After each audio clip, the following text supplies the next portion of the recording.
Hi and welcome to English Story Vault. Learning English? Excellent. Let's explore English through a captivating story. Remember to subscribe, like, and comment. Let's begin. In 2007, Eric van Sabin, a man from the Netherlands, entered a room at an Iranian factory. He was an engineer. The room was silent. He needed to locate specific machines and equipment. Setting his tools down, he commenced his work. Eric was courageous and highly focused. Yet, he couldn't grasp the true danger of this assignment. He began, working swiftly. He aimed to finish and depart unseen. Upon completion, Eric stood up. He wiped sweat from his face. He exited the room and continued his day. No one suspected Eric of wrongdoing. But Eric van Sabin was more than the engineer he appeared. He was a spy, serving a clandestine government group. He had precise orders. Unknown to him, his actions in that room had forever altered the rules of warfare. Tragically, he would die under 2 years later. This was no ordinary factory. It was Iran's Natanz nuclear facility. Here, Iran conducted nuclear fuel production. Eric van Sabin had just installed a unique computer virus into its systems. Soon, this virus, a digital weapon, would be renowned as one of history's most remarkable computer programs. It formed part of a strategy to impede Iran's nuclear efforts. This virus led to the discovery of a covert hacking group, backed by the United States government after many years. This narrative examines the implications when governments deploy secret computer attacks. It details one of the first significant digital weapons utilized in modern times. It posed a formidable challenge for computer experts globally. This digital weapon's name is Stuxnet. It demonstrated that software could inflict physical damage on machinery, not just data. 2. A new challenge. In 2002, an external group revealed crucial information. A secret facility named Natanz. This Iranian facility performed uranium enrichment. Uranium enrichment is a complex process. It can produce fuel for nuclear power plants, requiring low-enriched uranium. However, it can also yield material for nuclear weapons, which demands significantly higher enrichment levels. Upon Natanz's discovery, many nations, particularly the United States, grew highly concerned that Iran was developing weapons. The Iranian government asserted their nuclear program was solely for peaceful energy, claiming they would only enrich uranium to a low percentage. Nevertheless, the International Atomic Energy Agency, the global nuclear watchdog, remained unconvinced by Iran's declarations. The United States government in Washington was even more troubled.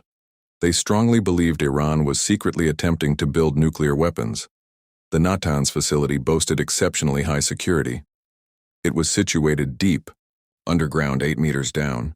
Its walls were constructed of robust concrete 2.5 meters thick.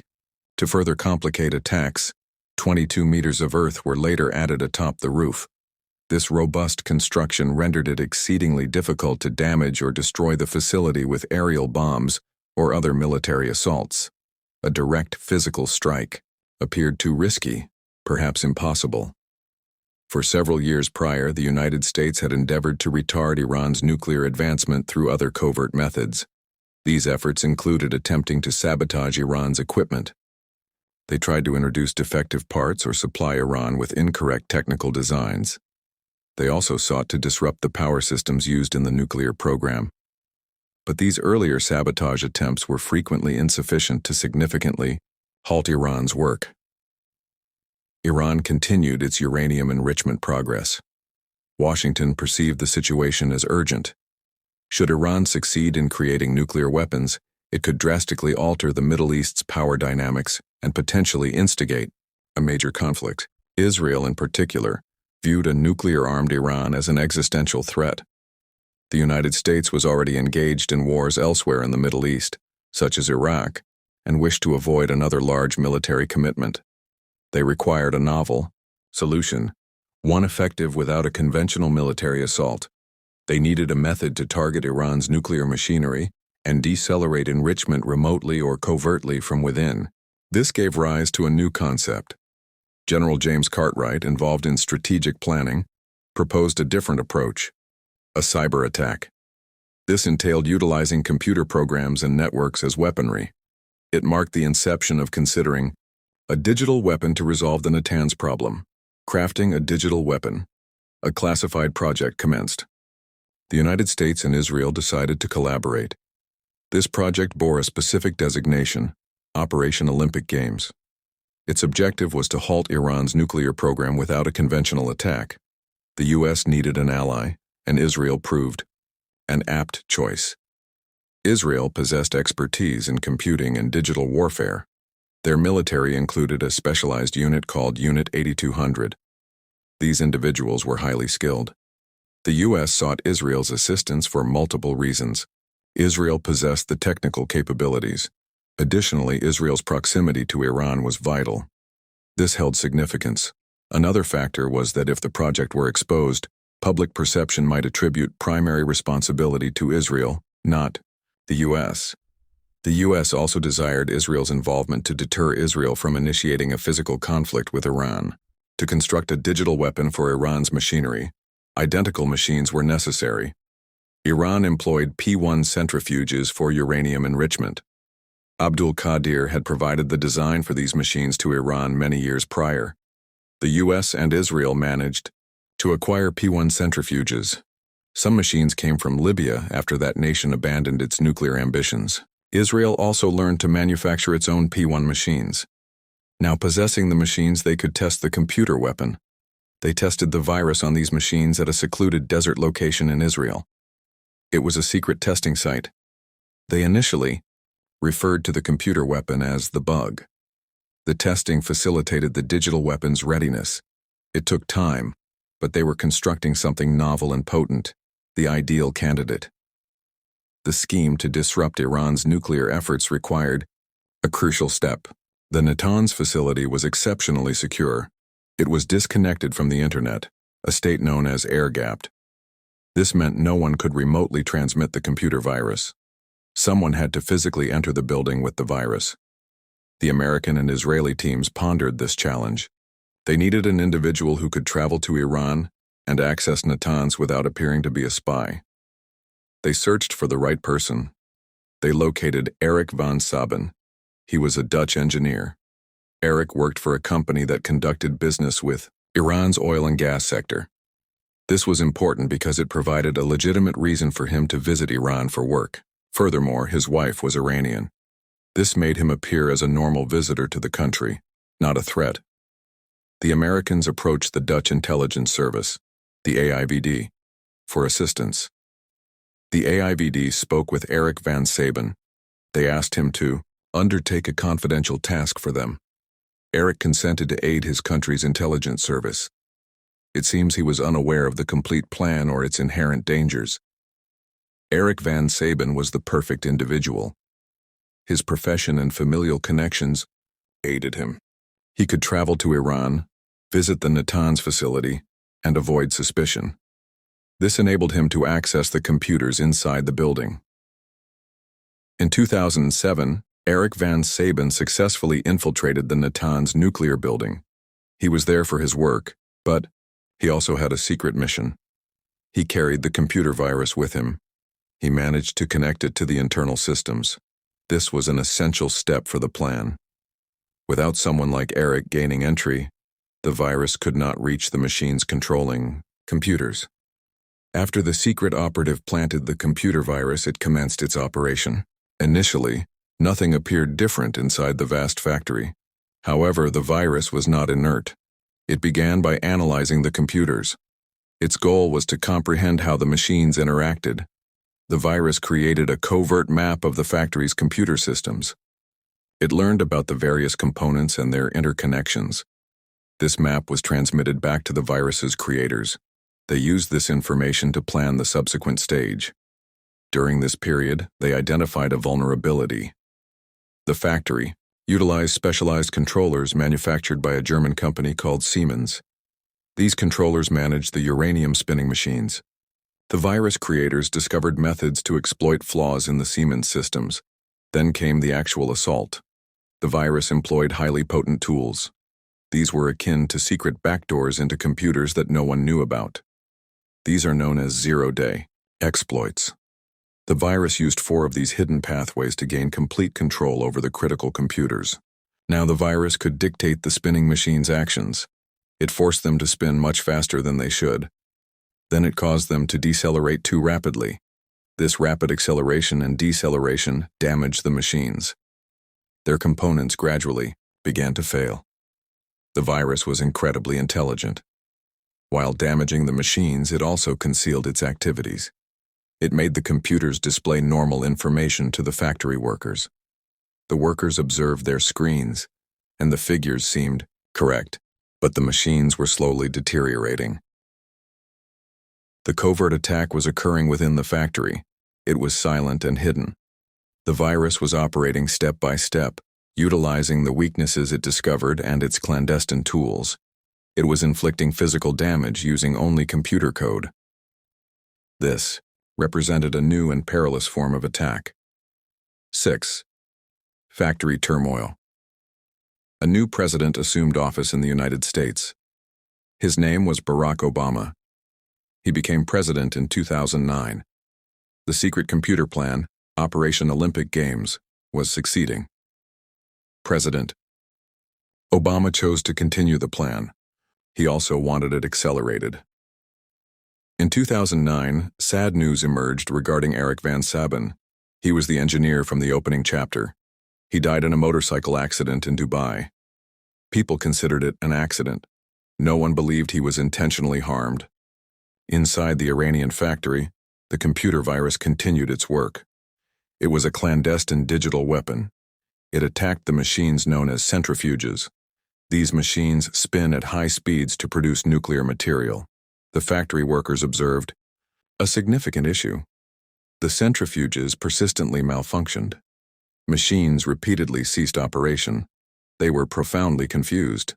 They couldn't ascertain why so many machines were failing. The virus was cunning.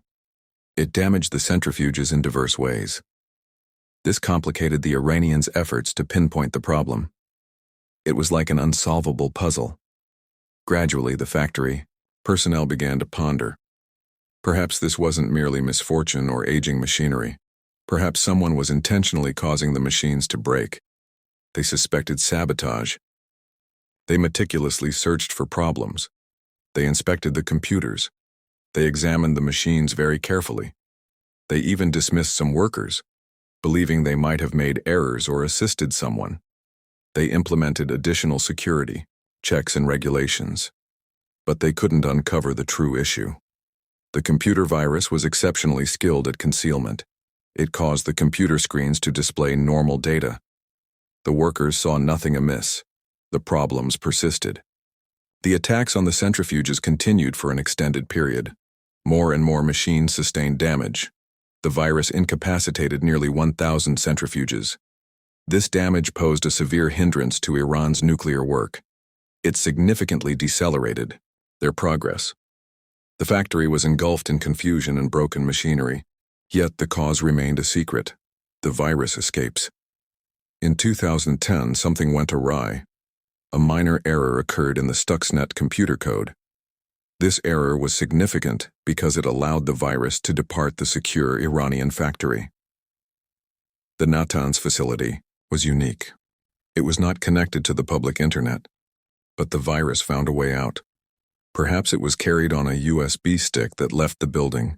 Once outside, the virus rapidly spread. It utilized the internet to travel. Stuxnet moved from computer to computer globally. It reached everywhere, including Russia, India, Iraq, and other nations. The virus infected over 200,000 computers in various locations. For approximately 1,000 machines similar to those in Iran, it caused actual damage. When this transpired, officials in the United States government were displeased. They believed Israel was responsible for the error that allowed the virus to escape. The then Vice President Joe Biden was highly incensed. He stated that the Israelis had gone too far. The U.S. worried that adversaries would discover the virus and use it against them. In the summer of 2010, a company specializing in computer problem detection found Stuxnet. They were assisting an Iranian client whose computer was malfunctioning. The company's experts observed that this virus was distinctly different. It was far more intricate than any virus they had previously encountered. They named it Stuxnet. Later that same year, Iran's president spoke about the virus. He stated that a cyber attack had caused some minor issues with their machines, but he said their experts found it. Prior to this, Iran had claimed no serious problems existed. Experts from various countries analyzed the virus code. They discovered clues within it. Some clues were words or details that pointed to Israel. The virus was also very large and complex.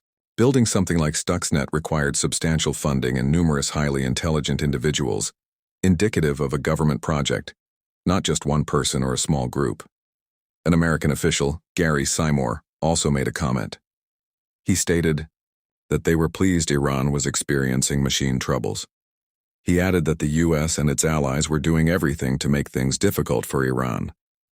This comment suggested U.S. involvement in the attack. All these factors combined indicated that the United States and Israel were likely behind the Stuxnet virus. The clandestine digital weapon was now globally known. 8. A new form of warfare. After Stuxnet's discovery, experts meticulously examined its code. They uncovered intriguing connections. Parts of the code resembled code from a clandestine hacker group called the Equation Group. This group was highly sophisticated. Many believe the Equation Group may be linked to the United States Intelligence Agency, the NSA. This suggests the U.S. possessed other secret hacking tools perhaps even prior to Stuxnet. So was Stuxnet truly successful? The virus damaged numerous machines in the Iranian factory, approximately 1,000 centrifuges. It slowed Iran's nuclear work. Some estimated it set back their program by around 3 years. However, developing the virus cost a significant amount. Possibly $1 billion. Was a 3-year delay worth that much? Iran continued its nuclear program using other methods and facilities. Today, Iran still retains the capability to produce sufficient enriched uranium for nuclear weapons relatively quickly. In this sense, Stuxnet did not completely halt Iran's nuclear plans. It was a costly program with limited long-term impact. Nevertheless, Stuxnet demonstrated something novel and crucial. It was one of the first instances where a digital weapon could inflict real physical damage on a country's infrastructure from a distance. It proved that cyber attacks were not solely about information theft. They could be employed to break machines and disrupt operations. This reshaped how nations conceived of war and defense. It opened a new frontier in digital conflict. The secret of Stuxnet was revealed. The world witnessed the existence of these potent digital weapons. It was akin to releasing a genie from a bottle, difficult to contain. Developing these weapons is becoming simpler and more affordable. As the world increasingly adopts technology, more targets for digital attack emerge. This new type of warfare, cyber warfare, presents a serious consideration for the future. It prompts many to contemplate what might happen next. What do you believe is the greatest danger of cyber warfare? Hold on, just a moment before you leave. If you learned something new today, please like this video, share your thoughts in the comments, and subscribe to the channel. It takes only a second, and it truly helps create even better English videos for you. Your support means the world. Thank you.